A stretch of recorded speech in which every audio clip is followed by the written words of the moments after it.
மீனாவை பார்க்கறதுக்காக எங்கள் மீனாவுக்கு ஆர்டர் கொடுத்தவரே நேராக வீட்டுக்கு வரவும் செய்கிறாங்க. வீட்டுக்கு முன்னாடி வந்து நிற்கிற அவரை பார்த்ததுமே யார் நீங்கள் என்ன வேணும் அப்படின்னு சொல்லி கேட்குறாங்க எங்கள் விஜயாவும். விஜயாவுக்கு ஏற்கனவே எங்கள் முத்து மீனா மேலே ஒரு கோவம் இருக்க தான் செய்து, தன்னுடைய டாக்டர் பட்டத்தை கெடுத்ததுனால இந்த நிலைமையில் அங்கே விஜயா கோவத்தோடு இருக்கும்போது அவரும் இங்கே மீனாவை பற்றி கேட்க மீனாவை பார்க்க வந்திருக்காரா அப்படின்ற மாதிரி அதிர்ச்சியில் நிற்கிறாங்க. அப்போ பக்கத்தில் வந்துட்டு அவங்க இந்த மாதிரியான சில பேர் வந்து நிற்கிறத பார்த்ததும் விஜயாவுக்கு வந்துட்டு தோணுது, பார்க்குறதுக்கு பெரிய ஆள் மாதிரி தெரியுது, இவங்க மூலமாக மீனா பெரிய ஆளாக ஆயிடவே கூடாது, அதுக்கு நாம தான் ஏதாவது ஒரு வழி பண்ணணும் அப்படின்னு நினைக்கிறாங்க எங்கள் விஜயாவும். உள்ளே வாங்க அப்படின்னு சொல்லி கூப்பிடுறாங்க.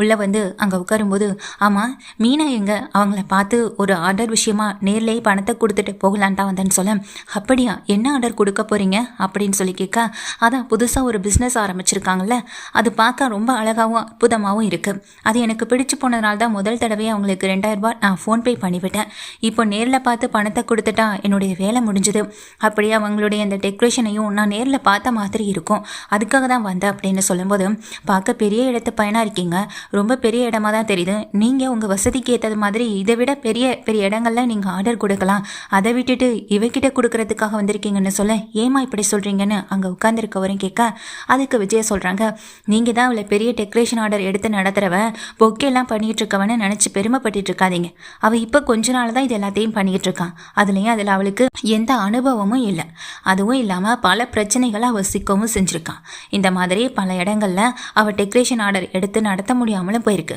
கடைசியில் நீங்கள் சொன்னதை அவளால் செஞ்சு கொடுக்க முடியலைன்னா பிரச்சனை அவளுக்கு இல்லை உங்களுக்கு தான் வரும், அவளுக்கு என்ன பிரச்சனை வந்துட போகுது அப்படின்னு சொல்லி விஜயா திட்டுறாங்க. திட்டுறது மட்டும் இல்லை, நீங்கள் உங்கள் வசதிக்கு இதை விட நல்ல இடமா பார்த்து அங்கே இந்த பொக்கேவை நீங்கள் ரெடி பண்ண சொல்லுங்கள், அதுதான் உங்களுக்கும் நல்லது, நீங்கள் கேட்ட நேரத்தில் கரெக்டான நேரத்தில் நீங்கள் எதிர்பார்த்ததை விட அழகாகவே செஞ்சு கொடுப்பாங்க, நான் வேணா ஒருத்தவங்க நம்பர் தரேன் அவங்கக்கிட்ட பேசி பார்க்குறீங்களா, பேர் சிந்தாமணி தான், அவங்க நல்லாவே பண்ணுவாங்க அப்படின்னு சொல்லி விஜயா வந்துட்டு சிந்தாமணி பக்கம் இந்த ஆர்டரை திருப்பி விட பார்க்குறாங்க. சிந்தாமணிக்கு இதை பற்றி தெரியலைனாலும் மீனாவுடைய ஆர்டரை கெடுக்கணுன்றதான அவங்களுடைய வேலை, விஜயாவும் அதை தான் பார்த்துட்டு இருக்காங்க. அந்த நேரத்தில் முத்து மீனானு எல்லாருமே வீட்டுக்குள்ளே வரேன், அண்ணாமலையும் வெளியே போயிட்டு வந்தவங்களும் உள்ளே வராங்க. யார் இது அப்படின்னு சொல்லிட்டே வரேன், வணக்கம் சார் அப்படின்னு கிளம்பி நின்று வணக்கம் சொல்லிட்டு முத்துவையும் மீனாவையும் பார்க்குறாங்க. நான் சொன்னது இவருக்கு புரிஞ்சிருக்குமா இல்லையான்னு நினச்சிட்டு விஜயா நின்றுட்டே இருக்க, மனோஜும் வராரு. மனோஜ் ரோஹிணி எல்லாருமே அங்கே உள்ளே வரும்போது அங்கே உட்காந்துருக்கவரும் இங்கே முத்து மீனாவை பார்த்துட்டு இங்கே மீனா அப்படின்னு சொல்லும்போது, நான் தான் சார் அப்படின்னு சொல்கிறாங்க. உங்களுக்கு நான் ஆர்டர் கொடுத்துருந்தல்ல அப்படின்னு சொல்லி கேட்க, ஆமாம் சார் அதை நான் சரியாக பண்ணி கொடுத்துட்டேன்ல அப்படின்னு கேட்க, ரொம்ப அற்புதமாக இருந்துச்சுமா நீங்கள் பண்ணி கொடுத்த அந்த டெக்கரேஷன் அந்த பொக்கேலாம், அதை பார்த்து நான் வியந்து போனதுனால தான் இப்போ நேரில் வந்து இன்னும் பல ஆர்டர் கொடுத்துட்டு போகலான்னு வந்திருக்கேன் அப்படின்னு சொல்ல, நான் பெரிய பெரிய ஈவெண்ட் கம்பெனிஸ் இது எல்லாமே நடத்திக்கிட்டு இருக்கேன், வந்தவங்களுக்கு ஒரு பொக்கே கொடுக்கணும், அதுக்காக தான் நான் உங்களை தேடி வந்திருக்கேன், எனக்கு ஒரு 20 பொக்கே உங்களால் ரெடி பண்ணி கொடுக்க முடியுமான்னு சொல்லி கேட்டுட்டு அதுக்கான பணத்தையும் இங்கே மீனா கிட்ட கொடுக்கறதுக்காக மொத்தம் 20,000 ரூபாய் பணத்தை வந்துட்டு இங்கே மீனாவுக்கு கொடுக்கணும்னு நினைக்கிறாங்க. மொத்தம் ஒரு 30,000 ரூபாய் பணத்தை வந்துட்டு இங்கே மீனா கையில் கொடுக்கணும்னு சொல்லிட்டு அதை செக்கா எழுதி இங்கே மீனா கையில் கொடுக்க பார்க்குறாங்க.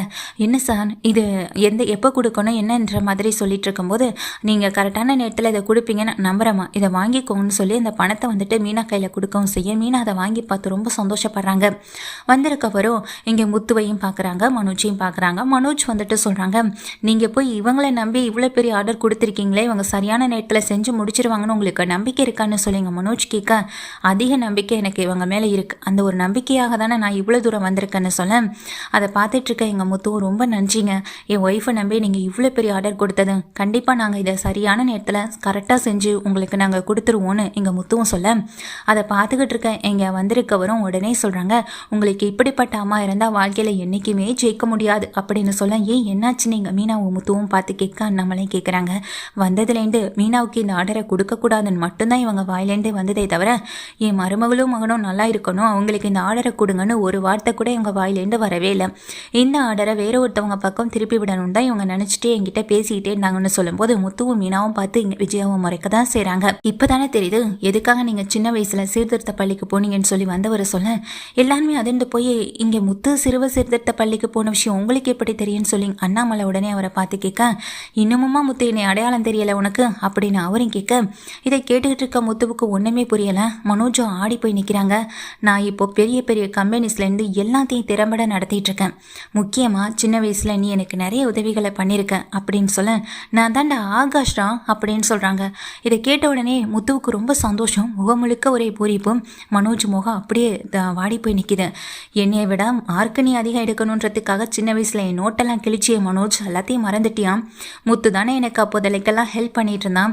நீ பண்ண ஒவ்வொரு விஷயத்துக்கு பின்னாடியும் முத்து தான் எனக்கு வந்து ஹெல்ப் பண்ணவும் செஞ்சான். முத்து மாதிரியான ஒரு ஃப்ரெண்டை சின்ன வயசில் மிஸ் பண்ணியிருக்க கூடாது. அன்னைக்கு எதிர்பாராத நடந்த சில விஷயங்களால் முத்து சீர்திருத்த பள்ளிக்கு போக வேண்டியதாக இருந்துச்சு. ஆனால் அது எல்லாத்தையும் நீ தான் பண்ணனு எனக்கு நல்லாவே தெரியும்டா அப்படின்னு வந்திருக்கவரும் சொல்ல, இதை கேட்டுட்டு நிற்கிற மனோஜுக்கு பயங்கர அதிர்ச்சியாக இருக்குது. அப்போது அந்த நிற்கிற ஆகாஷ் சொல்கிறாங்க, டேய் முத்து, நீ மட்டும் அன்னைக்குன்னு இல்லை நிறைய விஷயங்களில் மனோஜ்கிட்டேருந்து என்னை ரொம்ப சேவ் பண்ணியிருக்க. அப்படி பார்த்தா சின்ன வயசில் அவ்வளோ ஒரு கிறுக்குத்தனை பண்ணிக்கிட்டு இருந்தான் மனோஜ். இப்போ என்னை விட பெரிய லெவலில் இருப்பான்னு பார்த்தா, பட் ஒரே ஒரு ஷோரூம்க்கு ஓனராகவும் அந்த ஷோரூமையும் நடத்த முடியாத ஒரு வழியில இவன் இருந்துகிட்டு இருக்கான். நான் இதை மனோஜ்கிட்டேருந்து எதிர்பார்க்கவே இல்லை. நான் இப்போ எத்தனை கம்பெனிஸ் நடத்திட்டு இருக்கேன் தெரியுமா? தமிழ்நாட்டில் மட்டுமே எனக்கு ஒரு 50 கம்பெனிஸ் இருக்கும். அதையெல்லாம் தாண்டி இன்னும் நான் அதிகமாக அச்சீவ் பண்ணணும் அப்படின்னு போராடிட்டு இருக்கேன். நான் இந்த ஊரில் ஒரு ஈவெண்ட் நடத்த போகிறேன். அந்த ஈவெண்ட்டுக்காக தான் நானும் ஒரு நல்ல பொக்கே வந்துட்டு தயார் பண்ணணும் அப்படின்னு நினச்சிட்டு இருந்த நேரத்தில் உங்களுடைய ஆட்ஸ் பார்த்தேன். அந்த ஆட் பார்த்துட்டு தான் நானும் உங்களை பார்க்கணுன்னு சொல்லி வந்தேன். எங்கள் வீட்டுக்கு வந்ததுக்கு பிறகு தான் நான் யார் வீட்டுக்கு வந்திருக்கேன்ற விஷயமே தெரிஞ்சுது. முத்து, மனோஜ் இவங்க பேரை கேட்டதுமே நான் நல்லா புரிஞ்சுக்கிட்டேன். முக்கியமாக உங்கள் அப்பா பார்த்ததுக்கு பிறகு அப்படின்னு சொல்லி வந்திருக்க அந்த ஃப்ரெண்டும் சொல்ல, இதை கேட்டுக்கிட்டு இருக்க அண்ணாமலை ரொம்ப சந்தோஷப்படுறாங்க. முத்து, இனி எப்போதுமே நான் உனக்கு எந்த உதவியாக இருந்தாலும் செய்ய தயாராக இருக்கேன். சின்ன வயசில் நீ பண்ண உதவியை தாண்டி நான் உனக்கு அதிகமாக செய்யணும்னு ஆசைப்பட்றேன் அப்படின்னு சொல்லி அவங்க ஃப்ரெண்டு முத்துவை கட்டி அணைக்க மனோஜுக்கு பயங்கர அதிர்ச்சியாக இருக்கு. என்ன மனோஜ், என்னை விட பெரிய ஆளாக வரணும் அப்படின்னு நினச்சி தானே நீ ஒன்றுலையும் என்னை ஜெயிக்கணும்னு அந்த ஸ்கூலில் இருக்கும்போது என்னுடைய புக்ஸ்லேருந்து எல்லாத்தையுமே கிழிச்சு வீசுவேன். இப்போ என்ன பண்ண போகிற? உன்னை விட நான் நிறைய கம்பெனி ஆரம்பிச்சிட்டேன். என்னுடைய ஒவ்வொரு கம்பெனியும் கெடுக்க போறியா என்ன? இல்லை உன் கம்பெனியை முன்னேறதுக்கு ஏதாவது வழி செய்ய போறியா அப்படின்னு மனோஜை பார்த்து கேட்க, அதுக்கு முத்து சொல்கிறாங்க, இவன் படித்தும் இப்போவும் முட்டாளாக தான் இருக்கான். ஆனால் நீ இப்போ படித்து அது மூலமாக உன் அறிவை வளர்த்து திறமையை வளர்த்து இப்போ 50 கம்பெனிஸ்க்கு நீ ஓனராக இருக்க. இதை பார்க்குறப்போ எனக்கு ரொம்ப மனசுக்கு சந்தோஷமாக இருக்குன்னு சொல்ல, இனி எப்போதுமே என்னுடைய ஆர்டர் உன் ஒய்ஃப்க்கும் உனக்கும் தான் அப்படின்ற மாதிரி சொல்லிட்டு பணத்தையும் கையில் கொடுத்துட்றாங்க. இனி அடுத்தடுத்த ஈவெண்ட்ஸ் எல்லாத்துக்குமே நான் உங்களுக்கு தான் ஆர்டர் கொடுப்பேன்னு சொல்ல, மீனா முத்து 2 பேரும் ரொம்ப சந்தோஷப்படுறாங்க. ஆமாம் முத்து, எனக்கு ஒரே ஒரு விஷயம் மட்டும் புரியலை அப்படின்னு முத்துவை பார்த்து சொல்கிறாங்க. என்ன அப்படின்னு ஆகாஷை பார்த்து எங்கள் முத்து கேட்க, இல்லை சின்ன வயசில் நீ தான் நியாயத்து பக்கம் தான் நிற்பேன், அப்புறம் எதுக்காக நீ உன் அண்ணனுக்காக சப்போர்ட் பண்ணிவிட்டு நீ ஜெயிலுக்கு போன அப்படின்னு சொல்லி கேட்க, என்ன முத்துவுக்கும் மீனாவுக்கும் ஷாக் ஆகுது. முத்து எங்கள் ஆகாஷை பார்க்க, என்ன பார்த்துட்ருக்க? அன்னைக்கு ஸ்கூலில் அந்த ஹெட்மாஸ்டரை தலையில் கல்லை விட்டு அடித்தது மனோஜ் தானே? ஆனால் நீ எதுக்கு பழி ஏற்றுக்கிட்டு போகணும்? அப்போவே சொல்லியிருக்கலாம் நான் இதை பண்ணலை, மனோஜ் தான் பண்ணான்னு நீ அப்போ சொல்லியிருந்தா அதுக்கப்புறமா விசாரணையாக அதை பண்ணியிருப்பாங்க. நீ எதுக்காக அதை சொல்லாம விட்ட?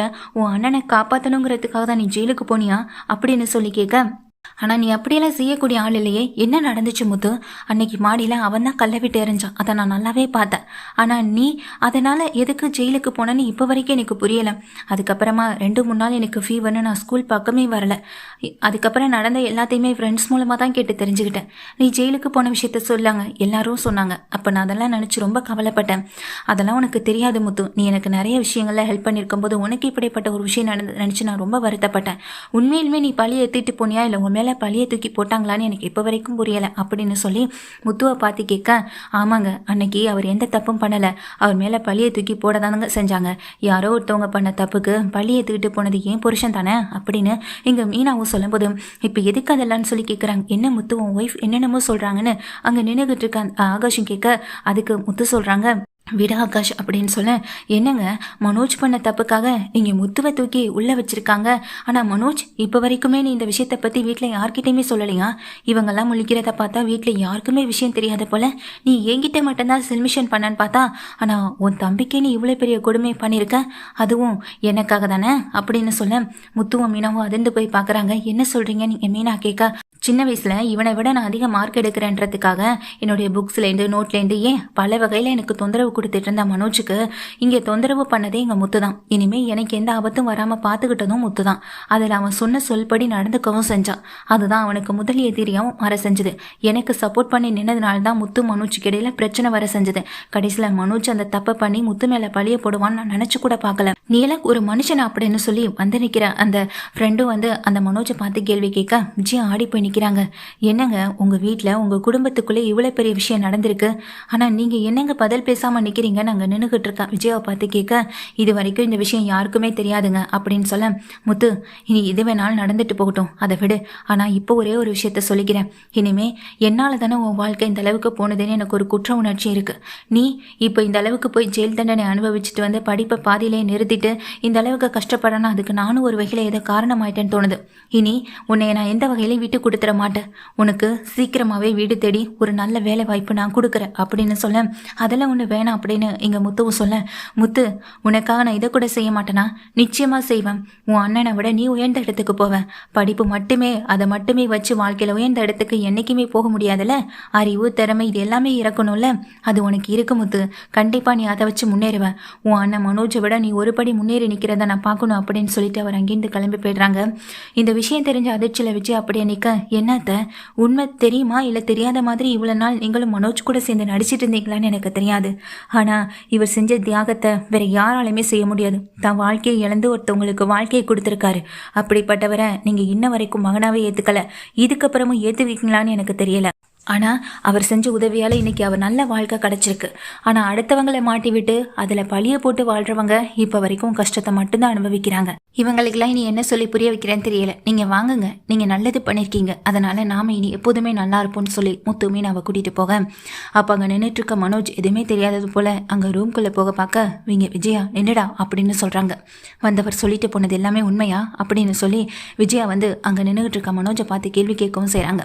என்ன ஆண்டி யாரோ ஏதோ சொல்கிறாங்க, அவங்க சொல்கிறத நம்பி நீ நிறுத்து, நான் அவனை தான் கேள்வி கேட்குறேன்னு அங்கே ரோஹிணி ஒரே அதட்டில் வாயை நிறுத்திட்டு அங்கே பார்க்குறாங்க மனோஜை.